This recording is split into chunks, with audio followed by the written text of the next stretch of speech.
आप लोगों ने एक कहानी सुनी होगी और सभी ने सुनी है। पूरी दुनिया में बड़ी मशहूर कहानी है कछुए की और खरगोश की। कछुए और खरगोश में शर्त लगी, एक रेस लगी, कौन पहले नागपुर पहुंचेगा।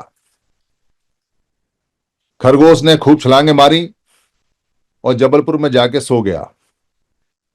और उसने खरगोश ने खूब छलांगे मारी और जबलपुर में जाके सो गया। और कछुआ बेचारा धीरे धीरे टुक टुक टुक टुक चलता रहा और उस सोए हुए खरगोश से पहले नागपुर पहुंच गया। दुनिया ने सुनी है, बच्चों को सुनाई जाती है। इसका मतलब, इसका जो उद्देश्य है वो ये बताया जाता है कि निरंतर प्रयास करने से, लगातार प्रयास करने से, बिना थके प्रयास करने से व्यक्ति की जीत निश्चित है। और कोई कूदे फांदे उछले और फिर सो जाए, उसकी जीत निश्चित नहीं है। हो भी सकती है, नहीं भी हो, अमूमन हारते हैं। ये उदाहरण मैं इसलिए आपको दे रहा हूं कि सभी लोग चाहते हैं, समण के जितने लोग हैं वो सब चाहते हैं हमको संवैधानिक अधिकार मिल जाए। हमें जो संविधान में बजट होता है अरबों खरबों रुपए का, उसमें से हमें हमारा हिस्सा मिल जाए। जो ये कॉलेज यूनिवर्सिटी जितनी चल रही हैं उसमें हमारा एडमिशन या जैसे पहले फ्री पढ़ाई होती थी वो सब हो, और हमें हमारी नौकरियां मिल जाएं, हमें हमारा रोजगार मिल जाए, हमारे हिस्से की जमीन हमें मिल जाए, हमारे हिस्से के घर मिल जाए, हमारे हिस्से की कोठी बंगले मिल जाए, हमारे हिस्से की कार जहाज हेलीकॉप्टर रेलगाड़ी मिल जाए, हमारे हिस्से की पढ़ाई मिल जाए, हमारे हिस्से की खुशियां, हमारे हिस्से की सुरक्षा और हमारे हिस्से का विकास हमें मिल जाए। हम किसी का छीन नहीं रहे, पर जो हमारा छीनना है वो हमें वापस मिलना चाहिए और वो सारे बच्चों को मिलना चाहिए। इसके लिए सभी प्रयास कर रहे हैं जितने लोग हैं। क्यों प्रयास कर रहे हैं? क्योंकि आवश्यकता है। हर समण चाहता है कि खुशी मिले, विकास हो और वो सुखी रहे और सुरक्षित रहे। तो सारे समणों की इच्छा है, इसके लिए प्रयास चल रहे हैं। और प्रयास जो चल रहे हैं महापुरुषों ने जो बताए, जैसे बुद्ध ने कहा संघं शरणं गच्छामि, यानी संघ में रहना है, संघ की शरण में जाओ, अपने भिक्खुओं के लिए कहा। पर हमारा समन संघ तो पहले से चल रहा है, जिसको बुद्ध ने, जब बुद्ध नहीं थे सिद्धार्थ गौतम थे, उन्होंने ज्वाइन किया और उनको वहां साक्य सवर्ण संघ की शर्तें माननी पड़ी। बाबा साहब ने कहा ऑर्गेनाइज हो जाइए, संघ में आइए, समता समाज संघ का नाम भी दिया, संगठित हो जाइए। और कुछ उन्होंने राजनीतिक, आर्थिक और धार्मिक और सामाजिक संगठनों की रचना करके भी दी। पर यह नहीं सोचा होगा कि इसके टुकड़े होंगे और बाद में ये लोग इसके टुकड़े टुकड़े करके बैठेंगे, ऐसा नहीं सोचा होगा उन्होंने। और उसके लिए साहब काशीराम जी ने भी मेहनत की और उसके लिए सारे महापुरुषों ने काम किया और मेहनत की। पर हो क्या रहा है? हो ये रहा है कि ये जित की महापुरुषों की बातों को अपने हिसाब से तोड़ते मड़ोड़ते हैं और अपने हिसाब से आंदोलन सेट करते हैं। और हिसाब क्या होता है?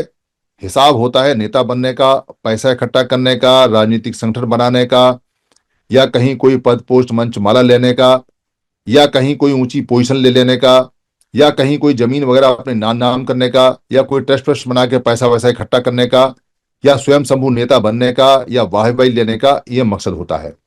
इसके लिए वो लोग क्या करते हैं? इसके लिए वो लोग अलग अलग संगठनों के टुकड़े करके और जो खरगोश होता है उसकी तरह कुलाशे मारते हैं। क्या कुलाशे मारते हैं? आओ अब हम जेल भरेंगे, तो जेल भरने का कुलाश मार ली। आओ अब हम भारत बंद करेंगे, तो भारत बंद करने का कुलाशे मार दी। आओ अब हम एक अधिवेशन लगाएंगे, तो एक अधिवेशन लगा दिया। आओ अब हम एक बड़ी सभा करेंगे, क्योंकि हमारी मूर्ति तोड़ दी, तो मूर्ति तोड़ने के अगेंस्ट में सभाएं हो गई। आओ अब हम एक ज्ञापन देंगे, क्योंकि हमारे बाबा साहब को ऐसा ऐसा कह दिया। आओ अब हम एजिटेशन करेंगे सड़क पे, क्योंकि हमारे बच्चे के साथ बलात्कार हो गया। आओ अब हम एजिटेशन करेंगे सड़क पे, क्योंकि हमें मारा गया, पीटा गया और हमारी हत्या की गई। आओ अब हम एक सम्मेलन करेंगे इस बात का कि चुनाव आ रहा है और चुनाव में हमको ये करना है और वो करना है। ये दरअसल खरगोश की तरह जंप है। जंप पुराने समय में ऐसी जंप नहीं होती थी। पुराने मूवमेंट के समय आपको कहीं भी लोग इस तरह के क्षणिक इवेंट, इनको क्षणिक इवेंट बोलते हैं। क्षणिक इवेंट मतलब आज 14 अप्रैल को इकट्ठे हुए तो फिर अगली 14 अप्रैल बाद में आएगी। आज अधिवेशन लगाया तो अगला अधिवेशन 41वां, 42वां, 43वां, 44वां अगले साल आएगा। आज भारत बंद किया तो फिर कभी मौका देखेंगे, जब हाईलाइट होना होगा, नेता होना होगा तो भारत बंद करेंगे। आज अगर मनु की मूर्ति तोड़ने का ऐलान कर दिया तो फिर कभी देखेंगे। आज अगर हमने पथ संचालन कर लिया, सड़क पर परेड निकाल दी, तो फिर अगले साल जब दशहरा आएगा तो हम पथ संचालन करेंगे। ये कुलाचे हैं। इन कुलाचों से क्या होता है, खुद व्यक्ति एक इवेंट बनाता है, इवेंट के नाम पे पैसा इकट्ठा करता है और उम्मीद करता है कि उसके इस इवेंट को देख के कुछ लोग आ जाएंगे, और वो अपने भाषणों में पिछले सारे इवेंट को जोर जोर से कहेगा, मैंने वहां धरना दिया, मैंने वहां प्रदर्शन किया, मैंने वहां तोड़फोड़ की, मैं वहां गया, मैंने वहां घेराव किया। और कई नाटक तो ऐसे हैं कि आरएसएस के घेराव करने के लिए जो नागपुर में दशहरे पे लोग इकट्ठे होते हैं, उन्हीं का इस्तेमाल करके फोटो करके डाल डाल देते हैं। ये इवेंट हैं, ये इवेंट होते हैं ताकि लोगों के मन में ये बात रहे कि देखो कितनी जोर जोर से कूद रहा है, कितनी कितनी मेहनत कर रहा है, पर ये व्यक्ति नागपुर नहीं पहुंच पाते। क्यों नहीं पहुंच पाते? क्योंकि सो जाते हैं, क्योंकि फिर जगते हैं, फिर सो जाते हैं। तो कछुए वाली चाल क्या है? दरअसल कछुए वाली जो चाल है उसका नाम है सन्नीपात बहुल। बाहुल नहीं है, बहुल। बहुत से बना है बहुल। ये सन्नीपात बहुल की जो प्रक्रिया है, ये कछुए वाली चाल है। इसमें कोई धरना, प्रदर्शन, नाटक, जेल भरो, या कहीं कोई बंद, या कोई प्रदर्शन, या कोई घेराव, या कोई इवेंट, या कोई पुलिस का घेराव, या कोई ज्ञापन, या कोई प्रदर्शन, ये नहीं होता इसके अंदर। पुराने समय की बात है। पुराने समय में बुद्ध के पास में वत्साकार मंत्री आया अजात शत्रु का। क्यों आया? क्योंकि साधारण बज्जी लोगों से रोज पिटता था, साधारण वज्जी लोगों पे अपनी सेना लेके हमला करता था, और वज्जी जो गणराज्य था उसको जीतना चाहता था, पर पिट जाता था। कह रहा इनके पास सेना नहीं, ये सिपाही नहीं, और मेरे सिपाहियों को धुनाई कर देते हैं, उनको मार के भगा भगा देते हैं, और मैं जीत नहीं पाता, जबकि मैं इतना क्रूर शासक हूं कि मैंने अपने बाप को नहीं छोड़ा। तो इस बात को जानने के लिए उसको समझ में नहीं आया कि इन बज्जी जैसे टुच्चे लोगों से कैसे हार जाता है। तो उसने अपने वत्साकार मंत्री को भेजा कि जाओ बुद्ध से पूछो, वो बड़े ज्ञानी हैं, सारी बातों का जवाब देते हैं, सारी बातों के सारे सवालों को बुझाते हैं, बुज्झक हैं। बुज्झक हैं इसलिए बुद्ध बोलते हैं, मतलब बुज्ज को ही बुद्ध बोलते हैं। तो जाओ उन बुज्झक से पूछो, वो बताएंगे। तो वत्साकार मंत्री वहां गया, उसने सवाल रखा कि अजात शत्रु ने यह पूछवाया है कि हम बार बार वज्जी लोगों से क्यों हार जाते हैं। अब बुद्ध को सवाल का जवाब देना था, क्योंकि वो सवाल के जवाब को मना नहीं कर सकते, सारे सवालों को बुझाते थे, बुज्झक थे, पर वो युद्ध का सवाल नहीं देना चाहते थे, क्योंकि अजात शत्रु ने अच्छा काम नहीं किया और वो अच्छे काम के लिए सवाल नहीं कर रहा था। इसलिए वो सवाल का जवाब आनंद को देते हैं। वो आनंद से कहते हैं कि आनंद, वज्जी लोग जब तक 7 अपरिहानीय यानी हानि से परे नियम मानते रहेंगे, तब तक उनको कोई हरा नहीं सकता। वो जो 7 परिहानीय नियम है, वो किसी संघ की ताकत है, किसी लोगों की ताकत है, इकट्ठे हुए लोगों की ताकत है। उसका पहला नियम ही बड़ा जबरदस्त है कि वज्जी लोग जब तक एक साथ बैठकर एक मत पर फैसला लेंगे और बहुमत से उस फैसले को पास करेंगे, और पास करने के बाद उस पर लागू करेंगे और उस पर चलेंगे सारे के सारे, तब तक उनको कोई हरा नहीं सकता। ये नियम पहला है, और यही सबसे जबरदस्त नियम है। और भी नियम है। तो वज्जी लोग एक साथ बैठते थे, और एक साथ बैठ के वो सन्निपात बहुल करते थे। एक साथ बैठने की जो प्रक्रिया है उसको पाली भाषा में सन्निपात बहुल कहते हैं।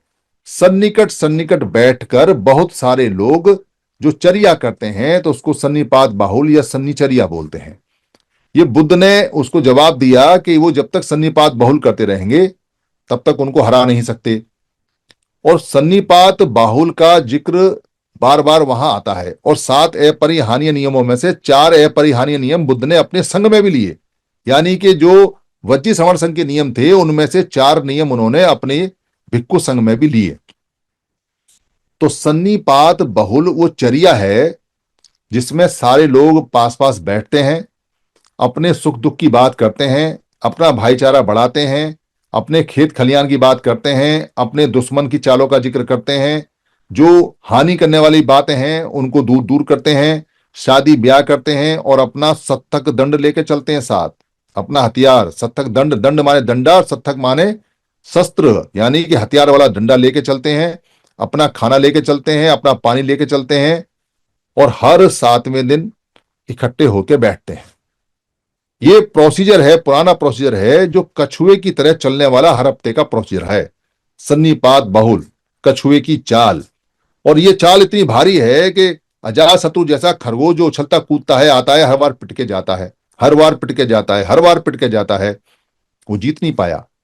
फिर जब उसको ये समझ में आ गया कि इनकी जो शक्ति है वो इस तरह की है, तो उसने उनकी शक्ति तोड़ने के लिए, वहां पर जो उनकी एकता थी उसे तोड़ने के लिए उसने साम दाम दंड भेद छल कपट, पैसे, औरत और जमीन और भेद, इन सब का काम उसने किया और वहां युद्ध हुआ। तो उनकी एकता भंग की, हमारी भी एकता भंग हुई पड़ी है। हमारे यहाँ जो सन्निपात बहुल है वो खत्म हुआ पड़ा है। सन्निपात बाहुल के चिन्ह हमें साफ साफ आज के समय मिलते हैं, खूब मिलते हैं। या तो बुद्धचर्या है और या शनिचर्या है, दो चर्या होती हैं। और कोई चर्या का जिक्र कहीं है नहीं, एक बुधवार है और एक शनिवार है। वार माने मौका। तो बुद्धचर्या फेमस है क्योंकि बुद्ध का जो पूरे दिन की चर्या थी, उनका जो जीवन चलता था उसको लोग फॉलो करते थे। बुद्ध के चरणपात या बुद्धचर्य या बुद्ध की चर्या। और जो शनिचर्या है उसको सारे समण लोग फॉलो करते थे, इसलिए उसका नाम शनिचर्या या शनिचर या बाद में शनिचर हो गया। क्योंकि हमारे पाली के से को बाहर के लोगों ने अपनी भाषा शय शय में बदलकर शनिवार कर दिया, शनिवार से। और शनिवार को बाद में उन्होंने धीरे धीरे करके अपनी मनगढ़ंत कहानियों से और हमारी महिलाओं के कानों में वो डाल डाल के, हमारे बच्चों के दिमाग में वो डाल डाल के उसको मनुष्य घोषित कर दिया। पूरी दुनिया में आप कहीं चले जाओ, पर कौन अपने दिनों को मनुष्य कहता है और कौन उनको घोषित करता है, और कौन सा दिन सातवां पड़ा और कौन सा नहीं, कौन जानता है। पर वो जो शनिवार है, जो शुभ शनिवार था, मंगलकारी शनिवार था, वो भारत में अशुभ शनिवार और मनुष्य शनिवार हो गया। पर आज तक भी किसी ने इस पर रिसर्च और खोज नहीं की कि भाई ये मनुष्य शनिवार, शुभ शनिवार किन के लिए हैं और क्यों हुआ। दरअसल ये जो शुभ शनिवार है, ये मनुष्य शनिवार इसलिए हुआ क्योंकि भारत के जो समण लोग थे वो बैठते थे, और जब बैठते थे संघ में, तो वहां 7 अपरिहार्य नियमों का चर्चा करते थे, अपने बहन बेटी की सबकी इज्जत करते थे, बहुत सारी बातें करते थे और मजबूत होते थे। सत्तक दंड हाथ में रहता था तो कोई छू नहीं सकता था, ना उनको ना उनके बच्चे को। और वो हर 7 दिन के लिए सुरक्षित हो जाते थे, क्योंकि उनके विरुद्ध कोई भी अगर कोई बात करेगा तो उन्हें पता था कि 7वें दिन ये इकट्ठे होंगे फिर कूट देंगे, इसलिए कौन इनसे पंगा ले। तो उनकी शक्ति के आगे कभी वो उनकी कोई प्रताड़ना, कभी कोई एट्रोसिटी, कभी किसी की हिम्मत नहीं होती, बल्कि वही एट्रोसिटी करते थे, वही प्रताड़ना करते थे, क्योंकि जिसके हाथ में डंडा और जिसका संग प्रताड़ना वही करेगा, उस पर कभी हो नहीं सकती। वो करे या ना करे उसकी मर्जी है, पर उस पर हो नहीं सकती। ये बात बिल्कुल क्लियर हो गई। तो वो जो शनिचर बना बाद में, जिसको शनिचर्या बोलते हैं, जो शनिचर बना, जो मनुष्य शनिचर बना, वो हमारे लिए शुभ था। और जो हमारे विरुद्ध लोग होते थे, जो अपोजिट लोग होते थे, उनके लिए मनुष्य था। पर अपने मनुष्य शनिचर को उन्होंने हमारे नाम लिख दिया और हमारा सत्तक दंड हटवा दिया, हमारा मिलना जुलना बैठवा दिया। हम जहां बैठते थे, सन्निपात बाहुल करते थे, उस जगह को आज भी शनिदेव के नाम से बोलते हैं। काला सा आदमी बैठता है, काली सी मूर्ति बैठती है, काले रंग का सब कुछ होता है और हम काले ही हैं। काले मतलब डार्क हैं हम सवर्ण लोग हैं। सवर्ण मतलब रंग सहित वाले लोग हैं, अवर्ण नहीं है, बिना रंग के नहीं है हम। तो काले लोगों का वो ठौर ठिया ठिकाना होता था। ठौर ठिया ठिकाना, पाली के अंदर जो ठप्पति है उसको खड़े होने को या स्थित होने को ठप बोलते हैं। तो ठप का मतलब होता है खड़े होना, स्थिर होना, एक साथ रह लेना।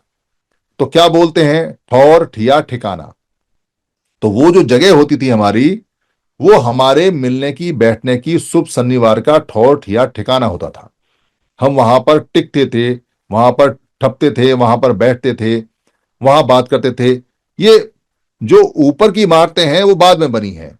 हम तो पत्थरों पे बैठते थे, एक जगह हमने चुन ली कि भाई ये जो जगह है यहां हम बैठेंगे। बाद में उस बैठने की जगह पे बिल्डिंगें बननी शुरू हो गई, क्योंकि जब संघ कहीं बैठता है तो उसकी इच्छा होती है कि भाई बारिश आ गई, बारिश से बचने के लिए यहाँ पे एक छत बना दो, या यहाँ बैठने के लिए थड़े बना दो, या यहाँ पानी की व्यवस्था कर दो। तो व्यवस्था जहां संघ बैठता है वो व्यवस्था अपने आप होती चली जाती है। लोग दान देते हैं संघ को और चीजें बनती चली जाती हैं।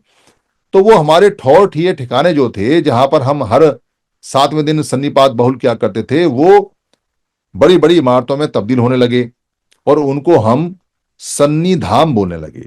सन्नी धाम या सन्नी ठौर या सन्नी ठान, सन्नी ठान से सन्नी धाम पड़ गया। धाम का मतलब और ठान का मतलब लगभग एक ही है, जहां हम ठहरते हैं, जहां हम धारण करते हैं, जहां हम धारण होकर बैठते हैं। तो धाम कहें या ठाम कहें या ठौर कहें या ठिकाना करें, बात एक ही है।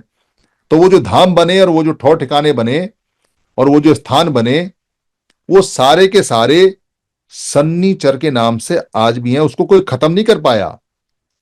मगर पर मजेदार बात यह है कि उन ठौर ठिकानों पे आज भी वमन नहीं घुस सकते, वमन नहीं जाते, क्योंकि वो उनके लिए है ही नहीं।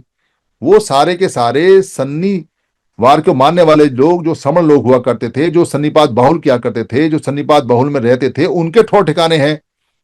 इसलिए वो काले रंग के प्रतीक के रूप में मिलते हैं। और वहां कुछ ना कुछ खाने का सामान इकट्ठा करते थे, क्योंकि सब लोग आते थे तो इकट्ठा खाते, तो इसलिए आज वहां प्रतीक के रूप में वो तेल इकट्ठा करते रहते हैं। और अपने सत्थक दंड के रूप में वो जो थोड़ा सा लोहा है जिसको मनुष्य कह दिया, उसकी याद करते हैं। तो आपको वहां एक टीन टप्पड़ की लोहे की कोई आकृति बनाकर रख देते हैं, एक वहां पर त्रिशूल गाड़ दे देते हैं। त्रिशूल का मतलब हमारे 3 सूत्र हैं, वो गाड़ देते हैं। और खाने पीने के रूप में वहां कुछ पैसा कुछ तेल इसलिए इकट्ठा करते हैं क्योंकि हमारी परंपरा है कि हम सब मिलकर खाना खाते थे, तो सामान को सब इकट्ठा करके खाते थे। ये हमारी परंपरा रही है। पर उन सन्नी धामों में, उन सन्नी पातों में, उन सन्नी चर्या के स्थानों में, फॉर्मेट ठिकानों में आज भी हमें अपनी खुशबू मिलती है, आज भी हमें हमारे लोग मिलते हैं। वो जो कछुए की चाल वाले लोग थे, वो सबके सब एक एक जगह अलग अलग जगह बैठा करते थे, मिलते थे। उनको बोलते थे सन्नीपात बहुल, सन्नीपात बाहुल ठिया, सन्नीपात बाहुल ठौर, सन्नीपात बाहुल ठान, ठान स्थान, धाम धारण करने वाली जगह। तो वो खत्म होने से हमारा नुकसान हो गया, पर बहुत सारे लोगों ने उसको पकड़ लिया। जो जहां जहां भी समन्वय धम्म गया, समन्वय धम्म मतलब समलोक अधम, जिसमें बुद्ध भी आते हैं और बुद्ध से पहले के और बुद्ध के बाद के जो समण संत हैं वो सब आते हैं। उन सभी ने संगत करने के लिए कहा, संगत मतलब साथ साथ गति करने के लिए कहा। और सप्ताह में एक दिन आज भी हमारे महापुरुष संगत लगाते हैं, हर तरह के महापुरुष संगत लगाते हैं। इसी संगत को बाद में जब देश के बाहर गई, समन्वय धम्म देश के बाहर गया, जैसा कि वो किताब बताती है अरब और भारत के संबंध, कि सारे अरब में और पूरे यूरोप के अंदर जो समन्वय धम्म है उसी की ब्रांच है, नाम बदल गए हैं। तो उन लोगों ने जब सीखा, सीखा कैसे, जैसे बताते हैं कि ईसा मसीह यहाँ जो लेह के अंदर एक जो मोनेस्ट्री होती है उसके अंदर वहां वो समन्वय धम्म को सीख के गए, और समन्वय धर्म सीख के जाके उन्होंने वहां प्रचार प्रसार किया। वहां के लोग आज भी सन्निपात बाहुल करते हैं, पर वो संडे को करते हैं। संडे उनका सन्निपात बाहुल का दिन है। बाद में जो मुस्लिम लोग आए उन्होंने शुक्रवार को सन्निपात बाहुल करने का मन बनाया, पर नेपाल के अंदर आज भी शनिवार को ही सन्निपात बाहुल होता है। भारत के अंदर चूंकि अंग्रेज कल्चर रही है, इसलिए हम यहाँ संडे को सन्निपात बाहुल का दिन करते हैं, क्योंकि यहाँ सारे लोग संडे को इकट्ठे होते हैं। अब सन्निवार तो मनुष्य घोषित कर रखा है। अगर ये बता दिया कि भाई सन्निपात हमारा छुट्टी का दिन है, सन्निपात वाले दिन हम इकट्ठे होते थे, ये जो सन्नी मंदिर हैं, ये जो सन्नीचर्या के मंदिर हैं, सन्नीचर्या के ठौर ठिकाने, ये हमारे सबूत हैं, ये हमारी गारंटी है कि हम शनिवार को बैठा करते थे, तो भारत में शनिवार की छुट्टी करनी पड़ जाएगी। इसलिए कोई बताता नहीं कि ये शनिवार, ये शनिदेव, ये सन्नीचर्या, ये सन्निपात बाहुल, ये है क्या। पर डॉक्टर अंबेडकर जैसे विद्वान हैं, जब वो 16वां वॉल्यूम देके जाते हैं जिसमें पाली है और इसमें पाली पढ़ने के लिए होता है, तो वहां हमको सन्निपात बाहुल मिलता है और उसका जिक्र मिलता है, और बुद्ध की कई सारी गाथाओं में जिक्र मिलता है कि सन्निपात बाहुल करना कितना अच्छा है, कितना नहीं है।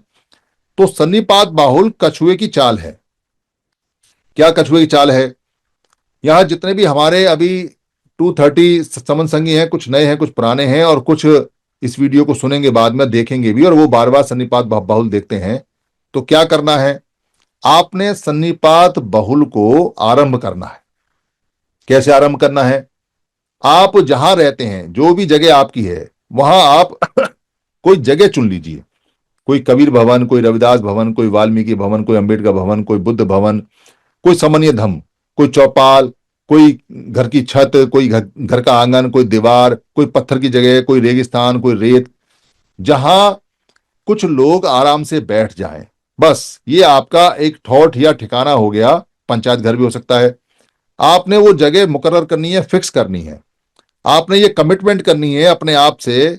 आपने ये अपने आप से प्रतिज्ञा करनी है कि मैं हर छुट्टी वाले दिन, जिसकी छुट्टी शनिवार को पड़ती है शनिवार, जिसकी छुट्टी इतवार को पड़ती है रविवार को रविवार, जिसकी छुट्टी शुक्रवार को पड़ती है शुक्रवार, जिसकी छुट्टी सुबह पड़ती है सुबह, जिसकी छुट्टी शाम को पड़ती है शाम को, 1 घंटा, मात्र 1 घंटा, ज्यादा नहीं। कोई चने लेके, कोई मुरमुरे लेके, कोई टॉफी लेके, कोई पानी की बोतल लेके, कोई चाय का थर्मस लेके, कोई कोई खाने पीने की चीज लेके, जो बच्चों को बांटने के हिसाब से हो, वहां आपने बैठना है। वहां सिर्फ बैठना है आपने। अपने घर वालों में 2-4 लोगों को बैठा लेना है। शुरुआत घर वालों से करनी है, पड़ोसी से करनी है, दोस्तों से करनी है। कुछ नहीं करना, आपने अपने सुख दुख की बात करनी है। हमारे घर में ऐसा है वैसा है, सुख दुख की बात नहीं करिए तो गीत कविता की बात करो। कुछ चुटकुले सुनाओ, कुछ जो अपने संस्मरण है वो सुनाओ, कुछ स्मृतियां उनको सुनाओ। कुछ व्यापार की बात कर लो, कुछ शादी ब्याह की बात कर लो, कुछ बीमारी की बात कर लो, कुछ सलाह ले लो, कुछ सलाह दे दो, कुछ हंसी मजाक की बात कर लो। कुछ भी करो, पर 1 घंटे का ठौर या ठिकाना फिक्स करना है, बदलना नहीं है। और वहां कुछ ना कुछ खाने का लेके बैठना है, ताकि बच्चा कोई आए तो उसको दो, क्योंकि बच्चे ही पूंजी हैं, बच्चे ही बाद में इसको चलाने वाले हैं। तो बच्चे आएंगे, कुछ खाने को मिलेगा, बड़े आएंगे, कुछ ज्ञान मिलेगा। और आपने 1 घंटा सोसाइटी के लिए देना है। ये सन्नीपात बाहुल की ये पुनः प्रवर्तन होगा, यानी दोबारा से इसका चलन होगा। और ये चल रहा है लगभग या तो 27 है या 30 है, 30 सन्नीपात बाहुल अब तक बन चुके हैं। हमारे जो सन्नीपात बाहुल के काम करने वाले जो कामगार हैं, जो कम्मी हैं, एसपी परिहार, वो इसका लेखा जो जोखा रखते हैं। आप जो भी सन्नीपात बाहुल, जहां आपने कमिटमेंट कर ली अपने से, आपने पूरी तरह से प्रतिज्ञा कर ली कि अब मैं यहां बैठूंगा, उसका नाम पता बता दें कि ये हमारी जगह का नाम है और ये मैं बैठने वाला हूं। पहले दिन आप अकेले हो सकते हो, पहले हफ्ते आप अकेले हो सकते हो, पर 10वें हफ्ते आप अकेले नहीं हो सकते, ये मेरी गारंटी है। पहले हफ्ते आप अकेले हो सकते हो, दूसरे हफ्ते आप अकेले हो सकते हो, तीसरे हफ्ते अकेले आ सकते हो, पर 10वें हफ्ते तक वहां लोग आने शुरू हो जाएंगे। ऐसा आज तक किसी सन्नीपात बाहुल में नहीं हुआ कि किसी ने कमिटमेंट की और बैठा और वो अकेला ही बैठा रह गया हो। और अगर अकेला बैठा भी रह जाए तो भी सन्नीपात बाहुल होता है, तो भी वो बैठने की कमिटमेंट है। साल भी लग सकती है, पर कछुआ कभी हारता नहीं और खरगोश कभी जीतता नहीं। क्योंकि जो लोग हैं जिन्होंने अधिकार ले रखे हैं, उनको ये पता है, अरे ये आज हल्ला मचा रहे हैं, शाम तक मौसम खराब होगा, ठंडी वंडी ज्यादा पड़ेगी, बारिश पड़ेगी, भाग जाएंगे। अरे ये लोग इकट्ठे होके 4-5 दिन का धरना देंगे, भाग जाएंगे। अरे आज इनका कोई मरा है, ये सारे हल्ला मचाएंगे, ज्ञापन देंगे, भाग जाएंगे। अरे आज ये इतनी बड़ी संख्या में इकट्ठे हुए हैं, हल्ला हुल्ला मचाएंगे, सभी नेतागिरी करेंगे, इनके मंचों पे भाषणों पे झगड़े होंगे, उसके बाद इनके सब टुकड़े टुकड़े होकर निकल जाएंगे। ये जो हमारे अधिकार लेके गए हुए हैं, उनको सबको पता है कि हमारे जितने भी कछुए की तरह उछल कूद हो रही है वो टेम्परेरी है। उसमें कहीं भी खरगोश की तरह जो हो रही है वो टेम्परेरी है, उसमें कहीं भी कछुए की तरह स्थायित्व नहीं है, उसमें कछुए की तरह कहीं भी वजन नहीं है, उसमें कछुए की तरह कोई कमिटमेंट नहीं है लगातार चलने का। इसलिए वो लोग बेफिक्र रहते हैं। पर सन्नीपात बाहुल में आप एक भी प्रदर्शन ना करें, कोई प्रदर्शन करने की आवश्यकता नहीं है। आपने किसी को अबे तबे कहने की आवश्यकता नहीं है। आपने किसी बमण को कुछ भी उल्टा सीधे कहने की आवश्यकता नहीं है। आपने बमण का जिक्र करने की भी आवश्यकता नहीं है। आपने कहीं किसी को कोई पैसा देने की आवश्यकता नहीं है। आपने कोई पैसा खर्च करने की आवश्यकता नहीं है। सिर्फ 1 घंटे का कमिटमेंट चाहिए, 1 घंटे का प्रतिज्ञा चाहिए, एक घंटे का दृढ़ संकल्प चाहिए। अगर वो दृढ़ संकल्प 1 घंटे का आपने कर लिया, और सभी महिलाओं ने, सभी जो हमारे नर नारी हैं उन्होंने, या जो हमारे काम करने वाले लोग हैं अपने काम की जगह पे, अगर ये कमिटमेंट आपने बना ली, तो इसका असर बताता हूं क्या होता है।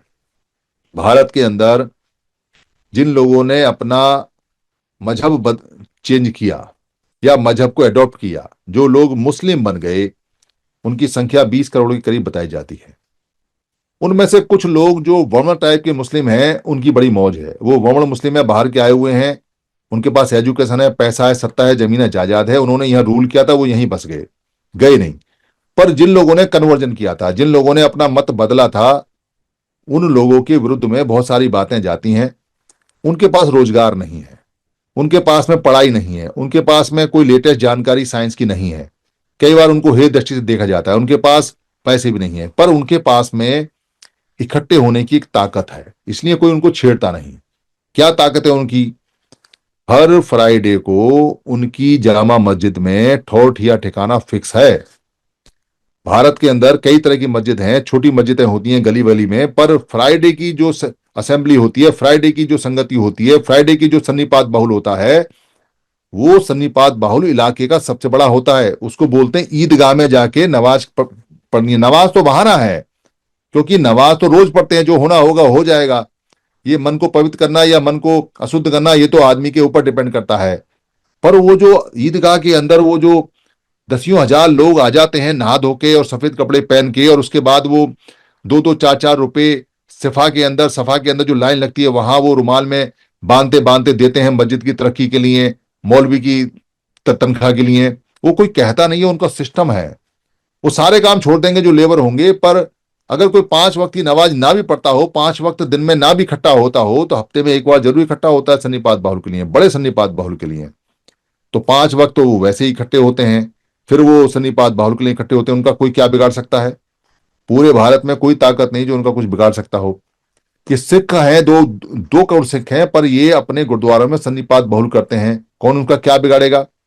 पर हमारी जो हालत है वो बड़ी खराब है। हमारे बहुत सारे मत हैं, हमारे बहुत सारे सिस्टम हैं जो चलते हैं, बहुत सारे गुरु हैं, सब गुरुओं के अलग अलग घर हैं, सबके अलग अलग सिस्टम है, और सब एक दूसरे से टकरा रहे हैं। तो उनको ये बताना आवश्यकता है कि भाई हम सन्निपात बाहुल में समणीय धर्म की चर्चा कर रहे हैं, आपको सबको समणीय धर्म के तहत में इकट्ठा होना है और बैठना है, और हफ्ते में एक दिन आपको बातचीत करनी है। वो दिन कोई सा भी हो सकता है। भारत में संडे की छुट्टी होती है, रविवार हो सकता है, या शनिवार जिसके पास हो सकता है। नाम में नहीं जाना है, काम में जाना है। अगर कोई ये कहे कि शनिवार की मेरी छुट्टी नहीं होती, तो मैं तो शनिवार को कैसे कर सकता हूं? शनिवार को नहीं करना है, इतवार की छुट्टी है इतवार को करना है, शुक्रवार की छुट्टी है शुक्रवार को करना है। मतलब इकट्ठा होने से है, मतलब दिन से नहीं है। क्योंकि जब कभी आपकी ऐसी स्थिति हो कि संविधान आपकी बात माने, तो आप संडे को बदल के शुभ शनिवार को लेके आ सकते हैं। उस दिन सबकी छुट्टी कर सकते हैं। सेंट्रल गवर्नमेंट की तो शनिवार को भी होती है और रविवार को भी होती है, पर स्टेट गवर्नमेंटों में शनिवार वर्किंग होता है। बहुत सारी जगह शनिवार वर्किंग होता है, कोई दिक्कत नहीं है, कोई परेशानी नहीं है, पर इकट्ठा होना मकसद है। और यहाँ पोर्टल पे भी शनिवार के दिन इकट्ठा होना मकसद होता है। तो यहाँ आइए, यहाँ चर्चा सुनिए, यहाँ चर्चा बचाइए, करिए। तो जो लोग खरगोश की तरह कूद रहे उछल रहे हैं, उनके परिणाम ही नहीं आए। वो इतने दिनों से भटक रहे हैं। इतनी सारी सभाएं होती हैं हमारी हर संडे को दिल्ली के अंदर, 4-4 मीटिंग, 5-5 मीटिंग लगती हैं। यहाँ जितने ऑडिटोरियम में भरे रहते हैं, यहाँ पर काम ही चलता रहता है। अब तो बड़े बड़े जो स्टेट हैं उनके अंदर, जिलों के अंदर बड़ी बड़ी मीटिंग लगती है।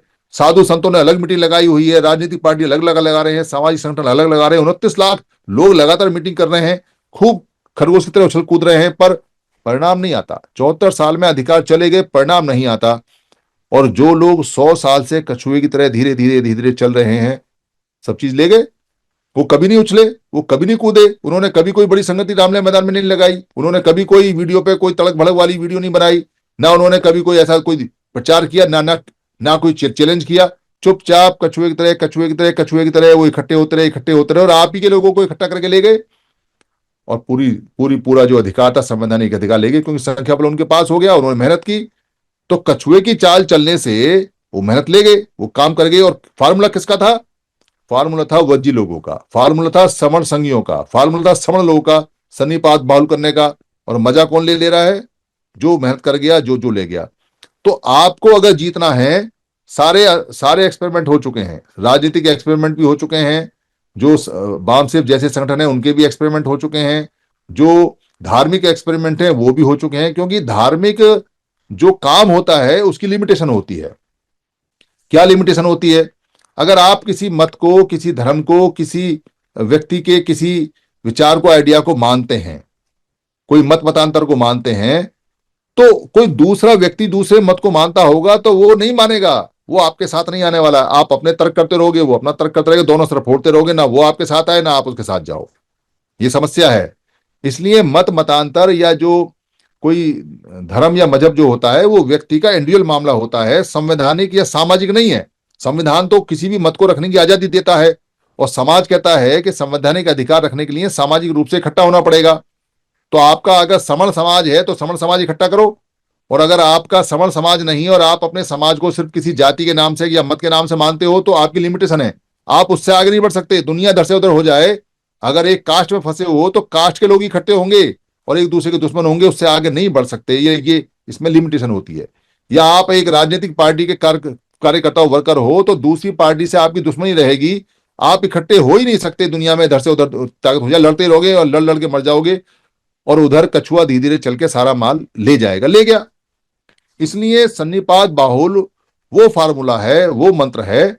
अगर आप इस मंत्र पे चलोगे, अगर आप इसको मानोगे, अगर आप इसको जानोगे, और इसके लिए मेहनत करनी पड़ेगी। ये मंत्र और फार्मूले ऐसा नहीं है कि बस बता दिया यहां और काम खत्म हो गया, इसके लिए मेहनत करनी पड़ेगी, इसके लिए आपको सीखना पड़ेगा।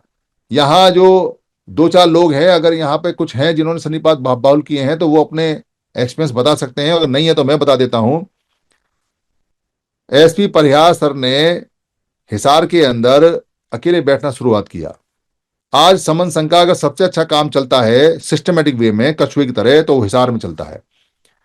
उनको कहा कि 100 आदमी आने हैं, वहां पहुंचने 100 पहुंच जाते हैं। उनको कहा कि ये काम करना है, हो जाता है। वो सारे लोग आपस में बैठते हैं, एक दूसरे की मानते हैं, एक दूसरे का निर्णय करते हैं, बहुमत से पास करते हैं और उस पर चलते हैं।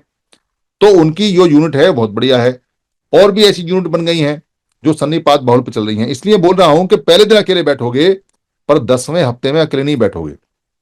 कोई ना कोई आएगा ही, और आना पड़ेगा, बिना इसके कहीं गति होगी नहीं।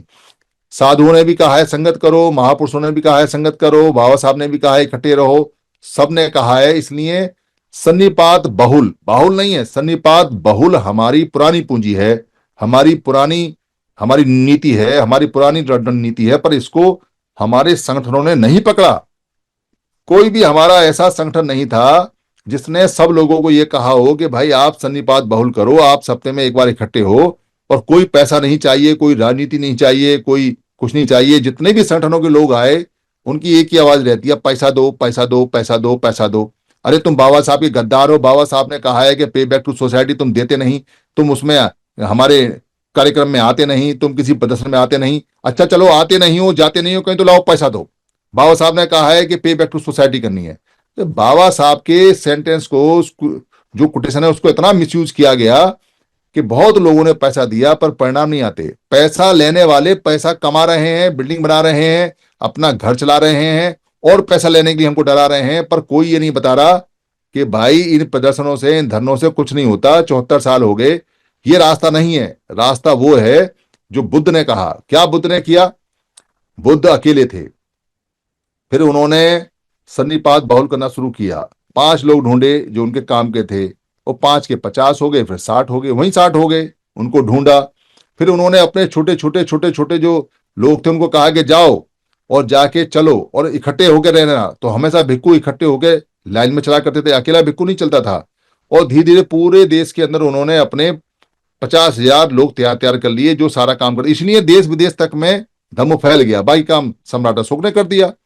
तो उन्होंने जो सिस्टम बनाया, उन्होंने ऐसा नहीं बनाया कि वो ज्ञान प्राप्त किया और 10,000 लोगों की सभा लगाई और उनको कह दिया आज के बाद मैं बुद्ध हूं, तुम सारी मेरी बात मानो। ये सभा मैंने 10,000 लोगों की लगाई है, अब तुम सब मेरे जो उपदेश दूंगा उनको मानो। ऐसा नहीं किया। बुद्ध ने कोई जनसभा नहीं लगाई, उन्होंने कोई प्रदर्शन नहीं किया। उन्होंने प्रदर्शन के लिए मना किया भिक्षुओं को, आप अपनी जो ज्ञान है उसका प्रदर्शन नहीं करोगे, सिर्फ कर्म करोगे, कर्म। और कर्म प्रधान जो उन्होंने भिक्षु संघ बनाया वो धीरे धीरे धीरे चलता रहा और आज तक भी चल रहा है, और सबसे बढ़िया चल रहा है, पूरी दुनिया में फैला हुआ है। और पूरी दुनिया में सबसे ज्यादा उसी धम्मी के जो संघ है उसके अनुयायी चल रहे हैं, काम कर रहे हैं।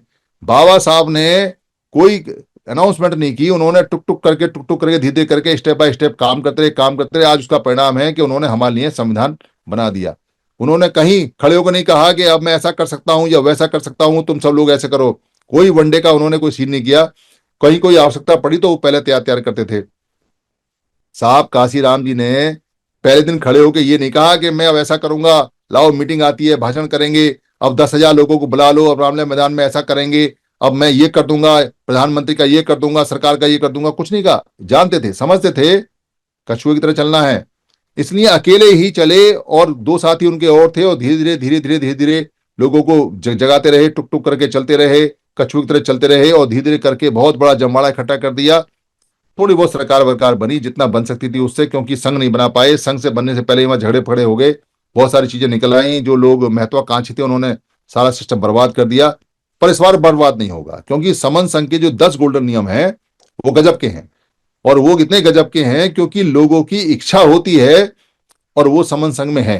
आज हमारे जो एक भाई आए बिहार के, उनसे पूछा, उन्होंने कहा जी कि मैं परेशान हूं कि लोग पैसे मांगते हैं, कर्जा संघ वाले आए वो पैसे मांगते हैं, भीम आर्य वाली आए और भी आए। तो हमने कहा अच्छा आपकी एक इच्छा है पैसा नहीं देना है, तो यहाँ पैसा नहीं देना, चलो ये इच्छा आपकी पूरी हो गई। दूसरी इच्छा बताओ क्या है, तो उन्होंने कहा भाई लोग राजनीति बहुत करते हैं, चलो वो भी इच्छा पूरी हो गई, यहाँ राजनीति नहीं है। तीसरी इच्छा उन्होंने कही कि जी लोग जातिवादी की बात बहुत करते हैं, तो उनसे कहा चलो ये भी इच्छा पूरी हो गई, यहाँ जाति पे अभ्यास नहीं करने देते। चौथी इच्छा उन्होंने की कि सब लोग इकट्ठे होने चाहिए, तो उनको बताया कि यहाँ संघवाद होता है, यहाँ सब इकट्ठे चलते हैं, ये इच्छा पूरी होगी। और बताओ क्या इच्छा है। साधारण व्यक्ति की ये सारी इच्छाएं जितनी भी हैं वो समन संघ में समाहित हैं। कोई भी आके चर्चा कर ले हमसे, कोई भी आके बात कर ले, कोई भी आके जिक्र कर ले, किसी भी संघी को कर ले, या जो हमारे समन ग्रंथ है उसमें कर ले, या हमारी वीडियो में देख ले, या जब चाहे जब बहस कर ले। हम बिल्कुल ऐसे करके हाथ को दिखाते हैं कि हमारे पास बिल्कुल सच्चाई के अलावा कुछ नहीं है। हमारे हाथ ऐसे ऐसे करके हमारा हर समन संघ उठाता है। वो हाथ नहीं मलता, वो मुट्ठी नहीं बनता, क्योंकि उसके अंदर साफ सफाई है और साफ सफाई से सारा काम चलता है। 9 फरवरी की यहां पर संगति लगेगी। जिन लोगों ने समन संघ में बहुत काम किया है या जो लोग समन संघ में आना चाहते हैं वो अपना रजिस्ट्रेशन करा सकते हैं। समन संघ का नियम है जो व्यक्ति आएगा वो अपना खर्चा खुद देगा। यहाँ आने का 500 रुपया, खाने पीने बैठने का एक आदमी का खर्चा है। चंदा यहाँ लिया नहीं जाता, जो व्यक्ति आता है उसी से उसका खर्चा लिया जाता है। जो व्यक्ति हमें ये कहे कि मैं पैसा भेज रहा हूँ आऊंगा नहीं, उसका पैसा नहीं लिया जाता और पैसे का बाद में हिसाब दिया जाता है। वो पैसा वहीं के वहीं खत्म हो जाता है। कुछ ही सीट बची हैं, बाकी वहां नीचे का हाउसफुल हो गया है, ऊपर की बालकोनी बची है। जो लोग आना चाहते हैं वो अपनी तैयारी कर लें, दिल्ली 9 फरवरी को आए। और जितने समन संगी हैं वो कोशिश करेंगे सभी आए, मौसम बहुत अच्छा रहेगा। मेरी किसी बात से अगर कोई आपको खराब लगा हो, आपको ऐसा लगा हो, या संघ को ऐसा लगा हो, या किसी नए भाई को ऐसा लगा हो कि ये बात ठीक ठीक ठीक नहीं कही है या खराब कही है, तो मैं संघ से माफी चाहता हूं। संघ मुझे माफ करे, संघ मुझे माफ करे, संघ मुझे माफ माफ करे। संघं नमामि संतों को वंदामि।